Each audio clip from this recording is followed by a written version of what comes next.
être une femme de foi dans un monde de confusion. Et vous faites allusion à quoi quand vous dites être femme de foi dans un monde de confusion? Une femme qui est au pied de Jésus, une femme qui craint l'Éternel, une femme de foi. C'est cette femme-là qui sont de parler, qui est capable de surmonter, même vivre dans un monde de confusion, mais ne pas être influencée. Alors, qui est cette femme de foi? Fidèles internautes, bonjour, bonsoir, tout dépend à l'heure à laquelle vous allez nous suivre encore. Et nous sommes là, de retour encore dans ces merveilleux plateaux avec vous, dans cette chaîne Shalom Congo Télévision.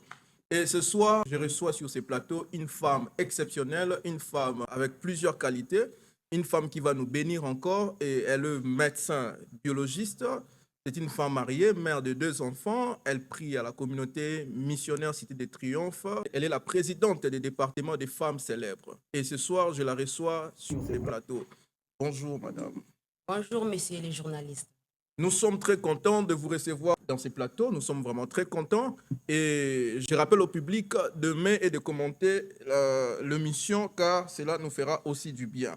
Alors, nous avons vu dans la ville de Kinshasa un grand mouvement qui s'est produit. Nous avons vu comment est-ce que les femmes, la majorité des femmes, se sont mis vraiment en action pour un événement. Alors, ça nous a un peu laissé dans des suspects. On s'est dit un peu qu'est-ce qui se passe dans la ville de Kinshasa. Et nous sommes très contents de vous recevoir parce que nous sommes sûrs que vous allez nous donner plusieurs détails sur ce qui se passe dans la ville de Kinshasa. Qu'est-ce qui ne va pas au fait dans cette ville de Kinshasa? Alors, merci beaucoup pour la parole.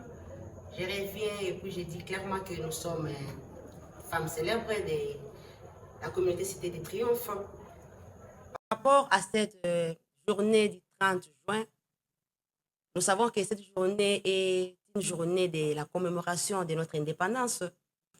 Mais nous, femmes, dans le Seigneur, on s'est dit, on ne passera pas inaperçu.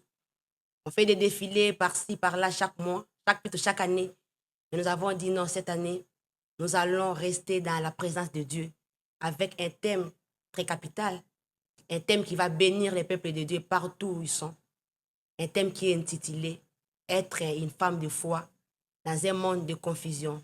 Ce thème a été tiré dans beaucoup de livres, mais nos livres clés, c'est beaucoup plus dans Romains 12, son verset 2, dans 1 Pierre, son 3e chapitre, du verset 3 à 4, et Philippiens, verset 4, et son 4e verset et jusqu'au 6e verset. Je rappelle que le 30 juin, c'est une date historique pour la République démocratique du Congo parce que nous célébrons nos 65 ans de l'indépendance. Alors, de l'autre côté, nous sommes invités le 30 juin pour un événement très exceptionnel avec les femmes. Elle a bien précisé pour dire que nous allons aussi prier quand même pour la nation, je l'espère très bien. Nous allons prier. Certainement, il faut prier pour sa nation, puisque c'est un beau pays, c'est une bénédiction que Dieu nous a donnée. Et certainement, nous allons beaucoup prier pour notre Est, puisque c'est une partie de notre pays qui ne sera jamais abandonnée aux rebelles. Et nous allons prier pour ça aussi, que Dieu donne la paix. Puisque nous avons des mamans qui sont violées, des enfants qui sont morts dans des hôpitaux par des bombes par-ci, par-là, qui se déplacent. À tout moment, ils ne sont pas en paix. J'ose croire que la prière d'une femme peut aussi réveiller Dieu, peut aussi susciter encore afin que Dieu puisse faire quelque chose dans ce coin du pays. Ah, ça c'est très bien. Elle a plutôt pensé aux femmes de l'Est et nous sommes de cœur avec vous vraiment. Ça c'est vraiment très bien. Mais je vous ai entendu dire sur les termes être une femme de foi dans un monde de confusion. C'est un terme un peu très compliqué si je dois le dire parce qu'on ne sait pas ça commence par où et vous finirez comment. Bon, cela n'empêche que vous puissiez nous éclairer vous-même. Dites-nous un peu, vous faites allusion à quoi quand vous dites être femme de foi dans un monde de confusion? Ok, merci beaucoup. En tout cas, c'est une très belle question, une question très profonde. Quand nous parlons être une femme de foi dans un monde de confusion, c'est une femme qui vit dans une tension où il est fidèle à Dieu, où elle est fidèle à Dieu. Puisque quand nous parlons de la femme, ce n'est pas seulement femme en tant que femme, mais on parle aussi de l'Église, qui est fidèle à Dieu, mais qui vit aussi dans un monde qui est instable, dans un monde de contradictions, dans un monde aujourd'hui, on parle du monde des réseaux sociaux, un monde d'apparence, qu'on like à tout moment des choses qui sont contraires à la volonté de Dieu. Mais cette femme-là doit se comporter comment? Elle doit avoir des repères, elle doit avoir sa boussole qui est sa foi, afin de bien contrecarrer, de bien surveiller sa vie sur terre, afin d'avoir son époux pendant la lèvre.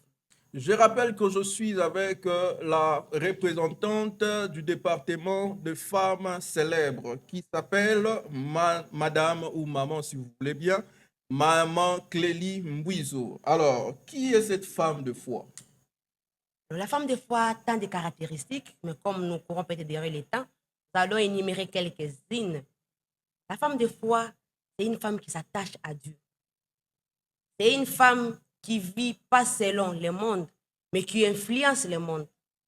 C'est une femme qui a une boussole qui est la foi, mais cette foi est basée dans la prière, dans la Bible, car on dit, au commencement était la parole était avec Dieu et la parole est Dieu.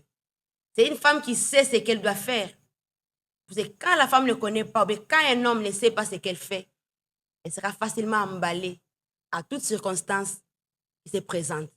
C'est pour cela une femme de foi. C'est une femme qui ne demande pas comment ça va arriver, mais elle croit. C'est une femme qui dit, peu importe la situation, je reste fidèle à celui qui m'a créé, puisqu'il est capable de tout. Cette femme-là qui a un soubassement, qui sont les enseignements,